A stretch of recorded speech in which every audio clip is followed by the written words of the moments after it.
कठोपनिषद की 30वीं वल्ली का प्रकरण चल रहा है, जिसमें यमाचार्य नचिकेता को उपदेश दे रहे हैं। कल हमने जिस बात को समझा था वो ये थी कि शरीर रथ है, आत्मा इसमें रथी है, अर्थात रथ वाला है। बुद्धि सारथी है, मन लगाम है, घोड़े हमारी इंद्रियां घोड़े हैं, और शब्द स्पर्श रूप रस गंध संसार के विषय इंद्रियों के लिए गोचर हैं, मार्ग हैं। इस जीवन में आकर के हमें इंद्रियां मिल चुकी हैं, अर्थात घोड़े मिल चुके हैं, और घोड़ों को चलने के मार्ग अर्थात संसार के विषय ये भी मिल चुके हैं, चारों ओर विद्यमान हैं। परमात्मा ने हमको लगाम भी दी है, मन भी दे दिया है, और एक श्रेष्ठ सारथी बुद्धि भी हमें प्रदान कर दी है, और हम स्वयं रथी के रूप में, रथ के स्वामी के रूप में इसमें विद्यमान हैं। इन सब को बता करके यमाचार्य हमको करने के योग्य कार्य बता रहे हैं कि इस रथ में बैठ करके अब हमको क्या करना है। हमारा लक्ष्य परम पद मोक्ष की प्राप्ति है, तो उसको प्राप्त करने के लिए क्या कुछ विशेष करना है, अथवा तो ये साधन स्वतः जिस ओर जाएंगे, जिस ओर चलेंगे वैसे चलते रहें। तो 5वें श्लोक में यमाचार्य कहते हैं, यस्तु अविज्ञानवान भवति अयुक्तेन मनसा सदा तस्य इंद्रियाणि अवश्यानि दुष्टास्वा इव सारथे। यह तो अविज्ञानवान भवति, जो विज्ञान से रहित होता है। बुद्धि रूपी सारथी तो जिसने पा लिया है, लेकिन उसके अंदर शुद्ध ज्ञान नहीं है, वो अविज्ञानवान व्यक्ति हुआ। तो जिसने शुद्ध ज्ञान को प्राप्त नहीं किया, जिसने बुद्धि को शुद्ध नहीं किया, वह व्यक्ति। और अयुक्तेन मनसा सदा, जो अयुक्त मन से, अयुक्त मन के साथ है, जिसका मन बुद्धि से नहीं जुड़ा हुआ है, वो अयुक्त मन वाला है। लगाम सारथी के हाथ में जिसके नहीं है, वो अयुक्त मन वाला है। मन तो सबके पास में है, और मन के अनुसार संसार चलता रहता है। मन को जो चीज प्रिय लगी, जिसमें तात्कालिक सुख दिखा, उसको कर लिया, अपना लिया। मन में इच्छा पैदा हुई, उस इच्छा को पूरा कर लिया। इच्छा को पूरा नहीं करें तो मन में क्षोभ पैदा होगा।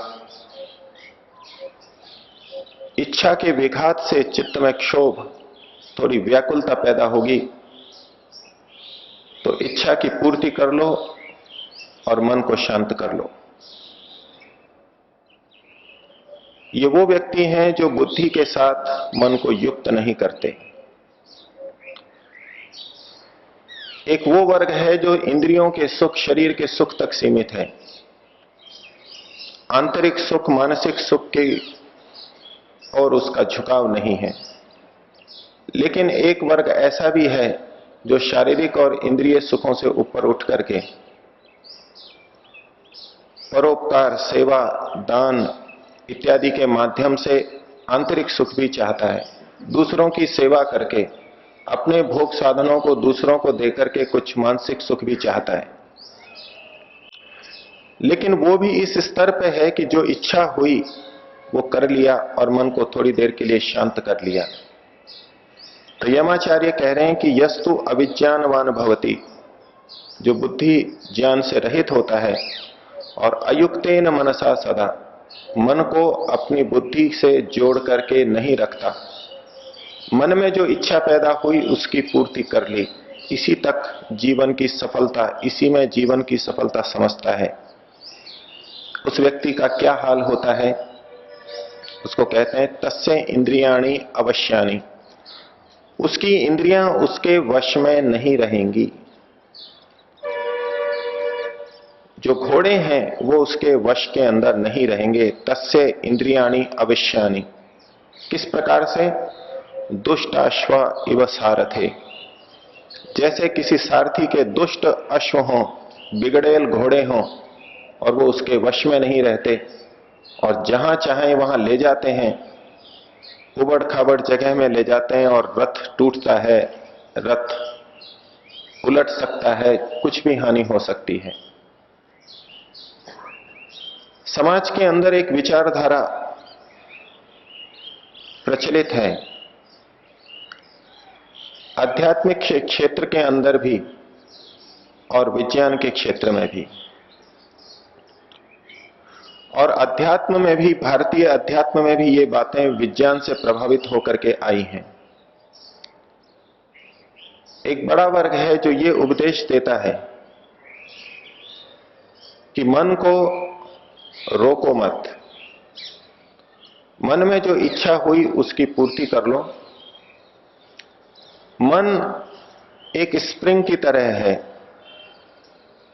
उसको जितना दबाएंगे वो उतना उछल करके और उभर करके आएगा। इसलिए अच्छा है उसको न दबाया जाए, और मन को न दबाने का उनका तात्पर्य है मन की जो इच्छा हो उसको पूरा कर लिया जाए, और इस प्रकार हम शांति को प्राप्त करेंगे। यहां बुद्धि को एक तरफ रख करके मन की इच्छा के अनुरूप सारे कार्य किए जाएं, ये धारणा बना ली गई, क्योंकि आधुनिक मनोविज्ञान इस बात को मानता है कि समाज में जो विकृत मन वाले हैं, मानसिक रोगी हैं, उसमें एक बड़ा कारण है उनके द्वारा अपने मन की भावनाओं को दबाया जाना, और मन की भावनाओं को दबाते दबाते वो मन को विकृत कर लेते हैं और अपना सामान्य जीवन भी नहीं जी पाते। इस प्रकार के उदाहरण देखने को भी मिलते हैं। तो इसलिए यह धारणा बनी कि मन में जो इच्छा हो उसको भोग लिया जाए, वो कर लिया जाए तो जीवन शांत रहता है, क्योंकि इच्छा का विघात होने पर चित्त में क्षोभ आता है। लेकिन जो भारतीय अध्यात्म शास्त्र है वो इस बात को कहीं स्वीकार नहीं करता। इस कठोपनिषद में भी यमाचार्य नचिकेता को ये कह रहे हैं कि मन को अयुक्त मत रखो, मन को बुद्धि से पृथक मत रखो, लगाम हमेशा सारथी के हाथ में रहनी चाहिए। बुद्धि यहां पर सारथी है और मन यहां पर लगाम है। आधुनिक विज्ञान कुछ इस प्रकार से प्रस्तुत कर रहा है कि लगाम छोड़ दी जाए, जहां ये घोड़े जाएं उसी में प्रसन्नता है, लेकिन अध्यात्म कहता है लगाम को हमेशा बुद्धि के साथ रखो। लगाम को बुद्धि के साथ रखने का तात्पर्य यह है कि तात्कालिक हित अहित, तात्कालिक सुख दुख तक अपने निर्णय केंद्रित मत रखो। हो सकता है आज जो चीज हमको सुखद लग रही है वो परिणाम में अहितकर हो, और मन को बुद्धि के साथ में जोड़ने का यह मतलब है, लगाम को सारथी के हाथ में पकड़ाने का यह अर्थ है कि परिणाम में जो चीज हितकर है उसी को किया जाए, और जो परिणाम में हितकर होती है वो अनेक बार वर्तमान में दुखदायक या कुछ क्षोभकारक भी होती है, कष्टदायक होती है। एक बच्चे को भविष्य की अच्छी कामना के लिए वर्तमान में घंटों बैठ करके अध्ययन करना हो रहा है, मेहनत करनी पड़ रही है। उसकी खेलने की इच्छा का विघात हो रहा है, चित्त में क्षोभ होता है। दूरदर्शन फिल्म देखने की इच्छा का विघात होता है, चित्त में क्षोभ होता है। अगर मन के आधार पर ही चला जाए तब तो वो अध्ययन छोड़ देगा, लेकिन अगर मन को बुद्धि से जोड़ रखा है, लगाम को, सारथी को पकड़ा रखा है, तो बुद्धि यही कहेगी कि भविष्य इसमें उचित नहीं है, भविष्य के लिए अभी संयम करना आवश्यक है, अध्ययन तपस्या करना आवश्यक है। तो इस संसार में भी विषयों के बीच में जब हम रमण करते हैं, विषयों के अंदर चलते हैं, तो किस विषय को सेवन करें, किस विषय को न करें, ये बात बुद्धिपूर्वक आए, सारथी के द्वारा लगाम को खींचा जाए। नहीं तो दुष्ट घोड़ों के समान उस सारथी की बुद्धि की स्थिति बन जाएगी। बुद्धि में ज्ञान होगा लेकिन वो परेशान होता रहेगा, कहां जाना है इसको पता नहीं, कहीं भी पहुंचेगा। सारथी है, ज्ञान भी है, लेकिन लगाम सारथी के हाथ में नहीं है। और आज पदे पदे इस प्रकार के व्यक्ति मिलेंगे जो कहेंगे कि मैं जानता हूं ये गलत है, लेकिन फिर भी वही करते हैं। जब जानते हैं, सारथी को रास्ते का पता है, फिर रथ ठीक मार्ग पर क्यों नहीं चल रहा है? लगाम सारथी के हाथ में नहीं है। तो यमाचार्य कहते हैं, यस्तु अविज्ञानवान भवति अयुक्तेन मनसा सदा तस्य इंद्रियाणि अवश्यानि दुष्टाश्वा इव सारथे। और इसके विपरीत जो व्यक्ति होते हैं वो कैसे होते हैं? तो छठे श्लोक में कहा, यस्तु विज्ञानवान भवति, जो ज्ञानवान होता है, बुद्धि में ठीक ठीक ज्ञान रखता है, और युक्तेन मनसा सदा, और मन को सदा बुद्धि के साथ में जोड़ करके रखता है, बुद्धि से उचित निर्णय होने पर ही उस कार्य को करता है। तस्य इंद्रियाणि वश्यानि, उसकी इंद्रियां उसके वश के अंदर रहती हैं, उसके घोड़े उसके वश में रहते हैं। जहां वो घोड़ों को चलाना चाहता है, जिस रास्ते पे चलाना चाहता है, उस रास्ते पे उसके घोड़े चलते हैं। तस्य इंद्रियाणि वश्यानि सदाश्वा इव सारथे, अच्छे घोड़ों वाले सारथी के समान उसकी इंद्रियां जहां वो चलाना चाहता है वहां वो चलती है। और इस बात को थोड़ा सा खोलते हुए 7वें श्लोक में कहा, यस्तु अविज्ञानवान भवति अमनस्कः सदा अशुचिः, जो अविज्ञानवान होता है, ज्ञान रहित होता है, और अमनस्कः, जिसका अपने मन पर नियंत्रण नहीं है, ज्ञान भी नहीं है और मन पर नियंत्रण भी नहीं है, और जो अशुचि है, पवित्र आचरण वाला नहीं है, वह न स तत्पदम आपनोति, वह उस परम पद को नहीं पा सकता, नहीं पा पाता है, जिस परम पद को उसको पाना था, जिस लक्ष्य को वो लेके चला था। उसका होता क्या है? तो कहा, संसारम चाति गच्छति, वो संसार के अंदर ही आता जाता रहता है, संसार में ही उसका जन्म मरण चलता रहता है। और परम पद को कौन प्राप्त करता है?